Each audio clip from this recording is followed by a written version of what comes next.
अनुसूचित जाती घटकांच्या सर्वांगीण विकासासाठी राजश्री शाहू महाराज शिष्यवृत्ती योजना, विद्यार्थी वसतिगृहे, भारतरत्न डॉक्टर बाबासाहेब आंबेडकर कृषी स्वावलंबन योजना, लोक साहित्यरत्न लोकशाहीर अण्णाभाऊ साठे नागरी वस्ती सुधार योजना इत्यादी योजना राबविण्यात येत आहेत.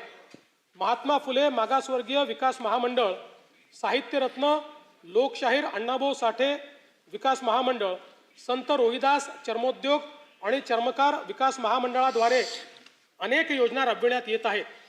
सन 2026-27 मध्ये अनुसूचित जाती घटक कार्यक्रमाअंतर्गत 23,150 कोटी रुपये इतका नियतव्यय प्रस्तावित आहे.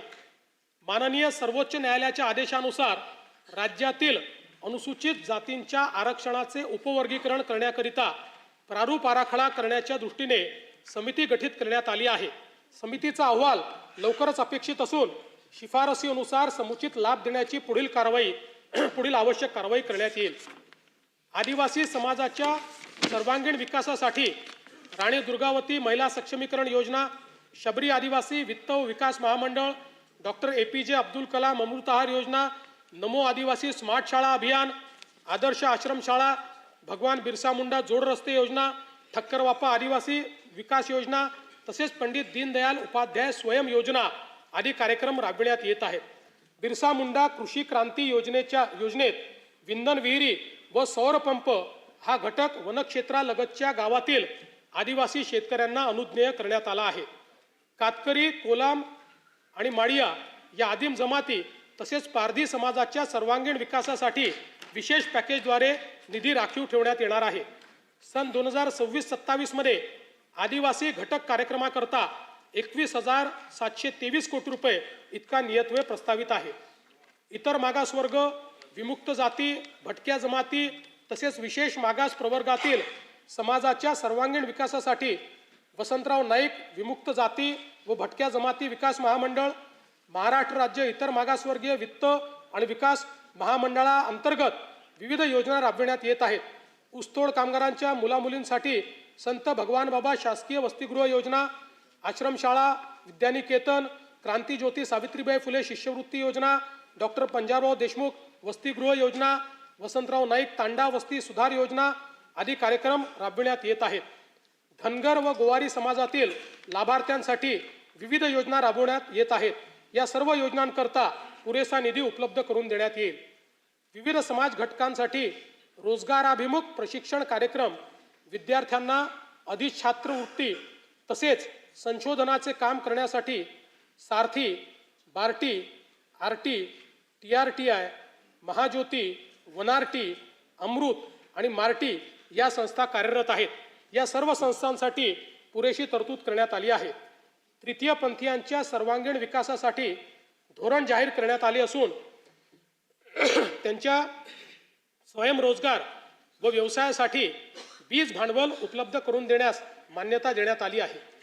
दिव्यांग व्यक्तींना गुणवत्तापूर्ण व्यावसायिक कौशल्य प्रशिक्षण देऊन रोजगारक्षम करण्याकरता व स्वावलंबन वाढवण्यासाठी राज्यात 36 कौशल्य विकास व उद्योजकता विकास केंद्रे स्थापन करण्यात येणार असून तसेच दिव्यांग लाभार्थ्यांना देण्यात येणारे अर्थसहाय्य यापूर्वीच महिना 1,500 वरून 2,500 रुपयापर्यंत करण्यात आले आहे. दिव्यांगांना शासकीय लाभाच्या सर्व सेवा सुविधा एकाच प्लॅटफॉर्मवर देण्यासाठी दिव्यांग सहाय्यक संकेतस्थळ कार्यान्वित करण्यात आले आहे. दिव्यांगांकरता जिल्हा वार्षिक योजनेअंतर्गत 1% निधी राखून ठेवण्याकरिता निकष निश्चित करण्यात आले आहेत. केंद्र शासनाने जुने सर्व कामगार कायदे पुनर्रचित करून 4 नवीन कामगार संहिता अंमलात आणल्या आहेत. राज्यातील कामगारांचे हित जोपासण्याकरता या कामगार संहितांची राज्यात प्रभावीपणे अंमलबजावणी करण्यात येईल. राज्याच्या संतुलित, सर्वांगीण व गतिमान विकासासाठी आकांक्षित जिल्हा व आकांक्षित तालुका कार्यक्रमाचा राज्य योजनेअंतर्गत विस्तार करण्यात येत आहे. सध्याच्या गडचिरोली, नंदुरबार, धाराशिव व वाशिम या आकांक्षित जिल्ह्यांसोबत हिंगोली, जालना, पालघर, बीड व धुळे आणि परभणी या 6 नवीन आकांक्षित जिल्ह्यांचा समावेश करण्यात येईल. या 10 जिल्ह्यातील 77 तालुके तसेच उर्वरित जिल्ह्यातील 100 आकांक्षित तालुक्यांचा गतिमान विकास करण्यात येणार आहे. सिंधुदुर्ग व रत्नागिरी या दोन जिल्ह्यांच्या सर्वांकष विकासासाठी सिंधुरत्न समृद्धी योजना सन 2024-25 पर्यंत 3 वर्षासाठी राबविण्यात आली होती. पुढील 3 वर्षाकरता सिंधुरत्न समृद्ध योजना 2.0 प्रस्तावित करण्यात येत आहे. कोकण विभागातील साकव बांधणी व दुरुस्तीसाठी विशेष कार्यक्रम हाती घेण्यात येईल. येणाऱ्या 8 मार्च रोजीच्या जागतिक महिला दिनानिमित्त राज्यातील सर्व लाडक्या बहिणींना मी शुभेच्छा देतो. मुख्यमंत्री माझी लाडकी बहीण ही योजना अशीच सुरू राहणार आहे व या योजनेकरता आवश्यक ती भरीव तरतूद करण्यात आलेली आहे.